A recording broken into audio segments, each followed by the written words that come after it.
There's no playbook for what's coming next. We're gonna have to walk by faith. Hey y'all, my name is Shannon Ray.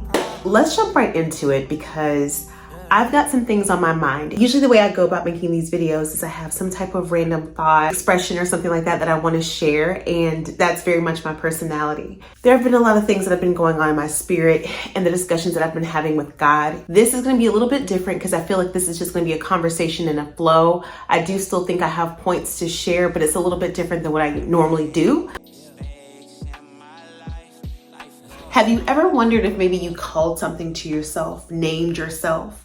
I have been working on my certification to become a life coach. And what's interesting about it is that what they tell you is to focus in on what part of life, what aspect of life you want to hone in on. They call it your niche.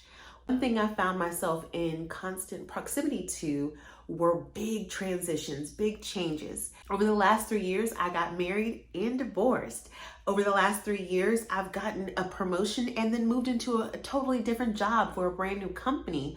Over the last 3 years, I've moved into a brand new city, a brand new state. Going through these major transitions in life have really put me in a place of wanting to walk with others through it.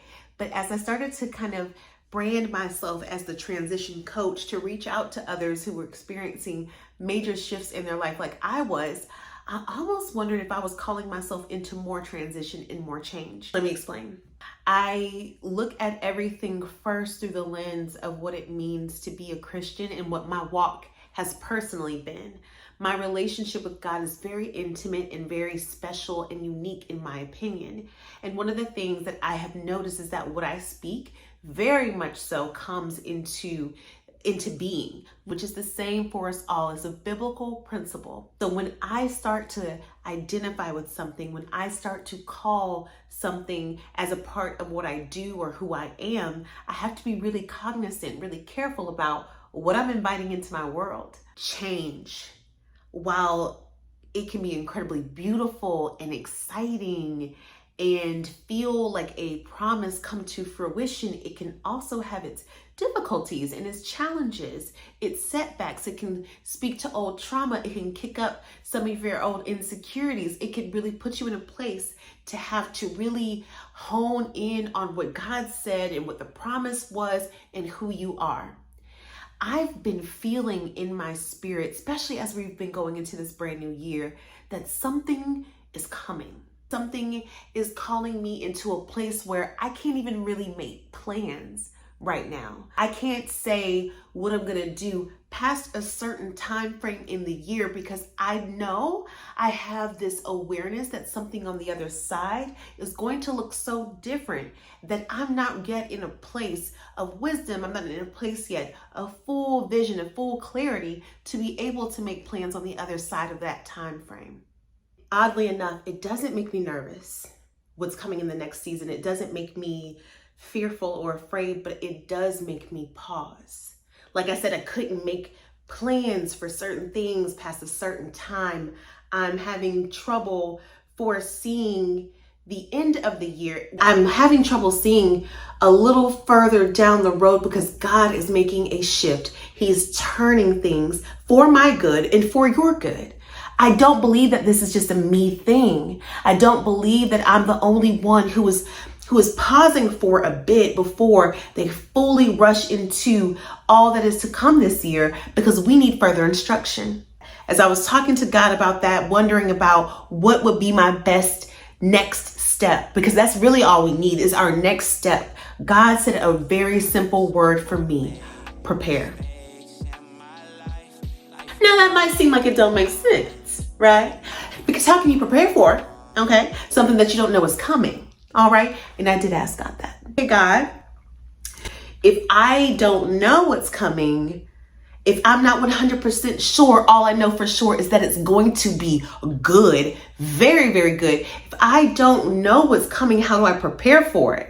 Let's say it's Matthew 25. I will make a correction here if I am incorrect. So it's the parable of the 10 bridesmaids, right? So essentially there were 10, as you might have guessed, bridesmaids. As was custom in that time, the brides would arrive and present themselves for the groom. They would have like this festival where they would be paired up together, and that was their marriage.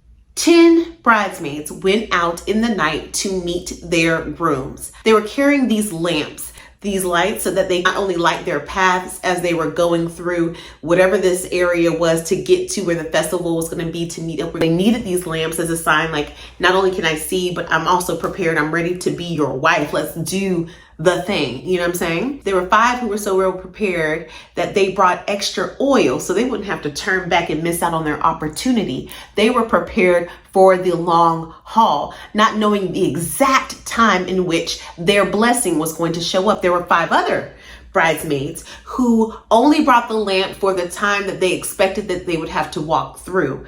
The difference between these two is that they started to both run out of oil. Because those 5 bridesmaids who hadn't brought that additional oil were not prepared to wait that long, they asked the bridesmaids who had actually brought extra oil if they could use their own. Instead, they encouraged them. They were like, hey, player, I can't do it. You're gonna have to run to the store, buy some extra oil, light that lamp, and then make your way back here, and hopefully you'll make it in time to find your room. Cold world, no Snuggie. And they're going all the way back to one of the villages that they had passed on their journey to buy that extra oil. The grooms show up.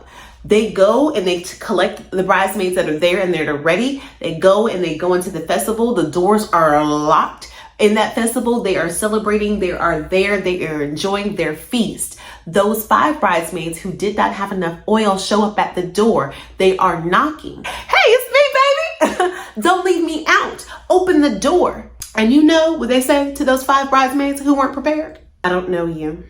Very J-Lo Mariah. I don't know her. Believe me, I don't know you.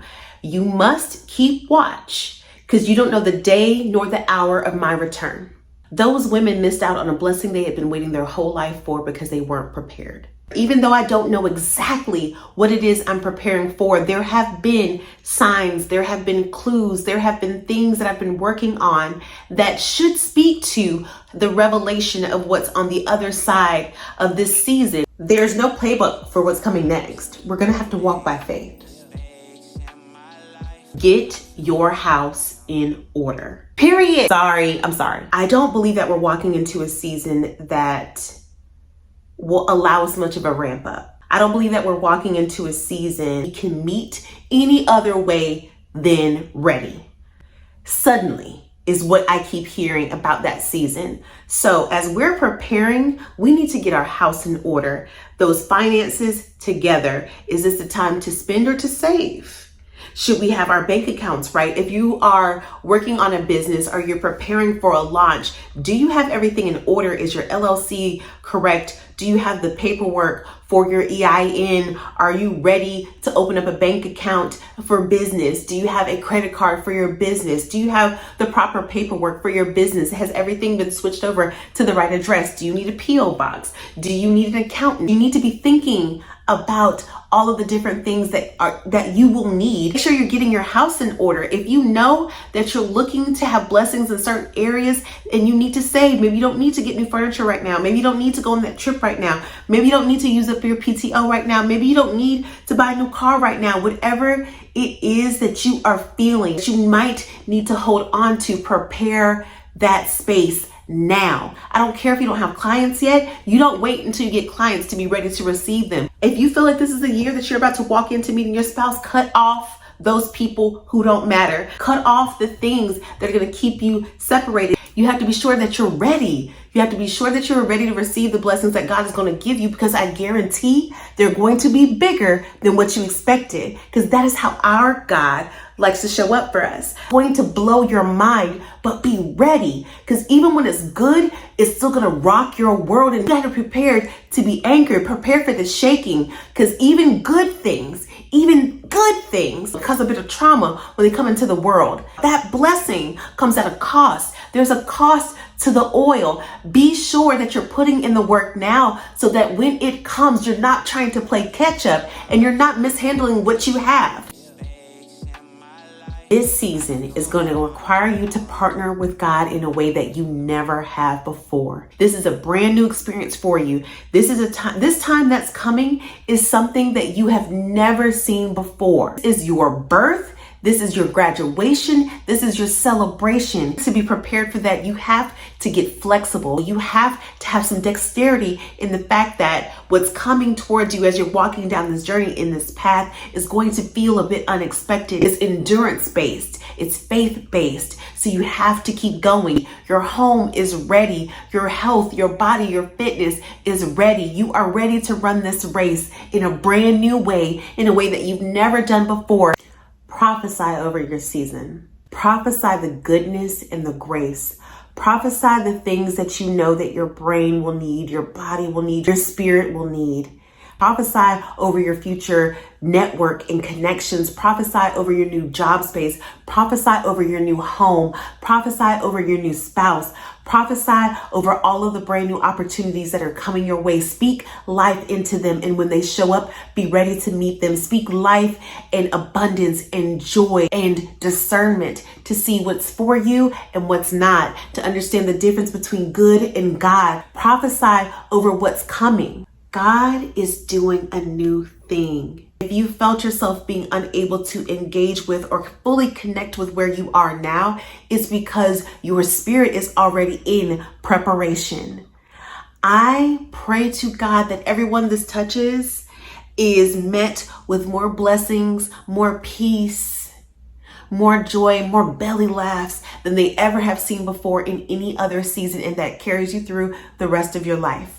I believe that what is coming is so good that God is calling up soldiers every corner of the world, getting us ready for what's good. I am so grateful to serve a God who is so thoughtful about how he has equipped and prepared us. We just need to tap into it. Don't look back. What you need isn't back there. Stay focused on what's ahead. Each step as it comes. I really hope this video is helpful. If you enjoyed it, please be sure to like, comment, and subscribe. There's so much that God is stirring up in me that I really want to share with each of you. If you have interest or questions about what it means to be a transition coach, how that could work for your life, be sure to either book some time with me for a free 45-minute session linked below. You can also visit me at HeyShannonRae.com. I hope you have the best week ever. I love you, and I'll see you on the next video. Bye.